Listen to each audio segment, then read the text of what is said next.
2024 তাৰিখে আমাৰ SI প্ৰণৱ বৰুৱাই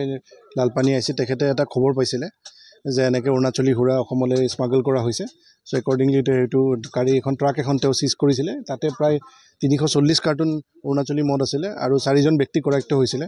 তো পৰৱৰ্তী সময়ত এটা কেছ ৰেজিষ্টাৰ কৰি তেওঁলোকক জেল হাজতলৈ প্ৰেৰণ কৰা হ'ল আৰু কোৰ্টৰ নিৰ্দেশ মতে এইখিনি ডিষ্ট্ৰাকশ্যন কৰা হৈছে অলমোষ্ট 11,000 বটলছ আৰু ইয়াৰ মূল্য প্ৰায় 8.5 লাখ টকা সো এইটো এটা মেছিভ এমাউণ্টত আজি ডিষ্ট্ৰাকশ্যন কৰা হৈছে আৰু আমি ইয়াৰ থ্ৰুদি জনাব বিচাৰোঁ যে যিসকলে অৰুণাচলী সুৰাৰ ব্যৱসায়ত ইলিগেলি লিপ্ত হৈ আছে তেওঁলোকক আমি ৱাৰ্নিং দিব বিচাৰিছোঁ এনেকুৱা ধৰণৰ কাৰ্যৰ পৰা তেওঁলোকে যাতে দূৰত থাকে কাৰণ যোনে এনেকৈ আমি খবৰ পাওঁ আমি একশ্যন ল'ম আৰু এনেকুৱা বস্তু আমি চলিবলৈ নিদিওঁ আমি তাকে আজি আমি এটা মানে এৱেৰনেছো এইটো কৰিব বিচাৰিছোঁ ইয়াৰ ধৰণে যে নৱপ্ৰজন্মক যাতে এনেকুৱা ধৰণৰ বস্তুৰ পৰা দূৰত থাকে আৰু শিক্ষা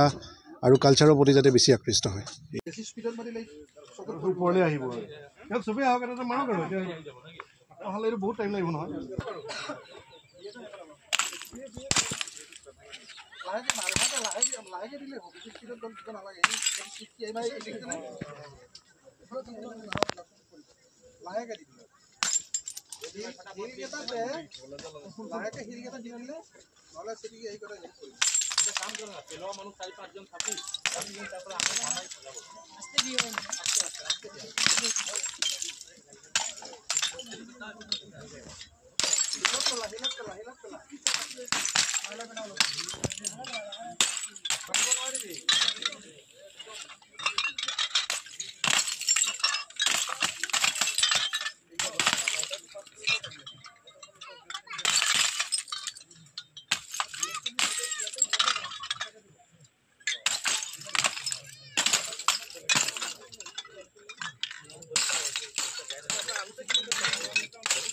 অসমত চালান কৰিব নোৱাৰে প্ৰথম কথা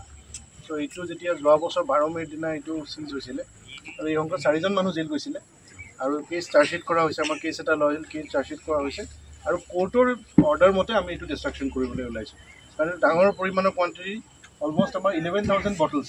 it's a big amount 340 bottle 340 cartoons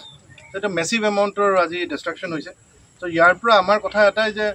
অৰুণাচলৰ মদ ইয়াতে নচলিব আৰু যিটো আসাম গভৰ্ণমেণ্টে যিটো এলাউ নকৰে সেইটো ইয়াত নহ'ব চ' এনেকুৱা কাৰ্যত যদি কোনোবা মানুহে লিপ্ত হৈছে বা লিপ্ত কিবা কাৰণত তেওঁলোকে প্ৰলোভন পাইছে এনেকৈ লিপ্ত হ'ব তেওঁলোকক আমি ষ্ট্ৰিক্টলি ৱাৰ্ণিং দিব বিচাৰিছোঁ তেনেকুৱা কাৰ্যত আপোনালোক নোসোমাব কাৰণ হ'লে একে দফাই হ'ব যি হয় এইটো চিজ কৰা হ'ব আৰু ডেষ্ট্ৰয় কৰা হ'ব মানুহ জেল হাজতলৈ প্ৰেৰণ কৰা হ'ব আৰু আমাৰ আজি নৱপ্ৰজন্মৰ এনেকুৱা ধৰণৰ বস্তুৰ পৰা আঁতৰি থকাটো দৰকাৰ দেখা গৈছে নৱপ্ৰজন্মৰ এইবোৰ বস্তুৰ প্ৰতি আকৃষ্ট বেছি হৈছে পঢ়া লিখাৰ পৰা অলপ আঁতৰি গৈছে ত' মই অনুৰোধ কৰিম যে সকলো যিসকল লোকেল মানুহ আছে তেওঁলোকে যাতে এই বস্তুখিনিৰ পৰা অলপ আঁতৰি থাকে আৰু এটা ভাল সমাজ গঢ় দিয়াত যাতে এটা নিজৰ ফালৰ পৰা এটা বলিষ্ঠ নেতৃত্ব লয় আৰু মই চাৰ্কেল অফিচাৰ বাইদেউলৈ ধন্যবাদ জনাইছোঁ তেওঁ আমাৰ মাজত আজি উপস্থিত থাকি আমাৰ মনোবল বৃদ্ধি কৰিছে আৰু পুলিচ আৰু চিভিল এডমিনিষ্ট্ৰেশ্যন এক্সাইজ ডিপাৰ্টমেণ্টৰ আমাৰ চাব ইনস্পেক্টৰো আছে চ' এইটো এটা যৌথ আমাৰ এডমিনিষ্ট্ৰেটিভ ৱৰ্ক চ' আমি এনচিয়ৰ কৰিম যাতে এনেকুৱা ধৰণৰ কাম যাতে ফিউচাৰত হ'লেও আমি এনেকুৱা ষ্ট্ৰিক্ট একশ্যন আৰু ষ্ট্ৰিক্ট একশ্যন যাতে আমি ল'ব পাৰোঁ আমি সকলো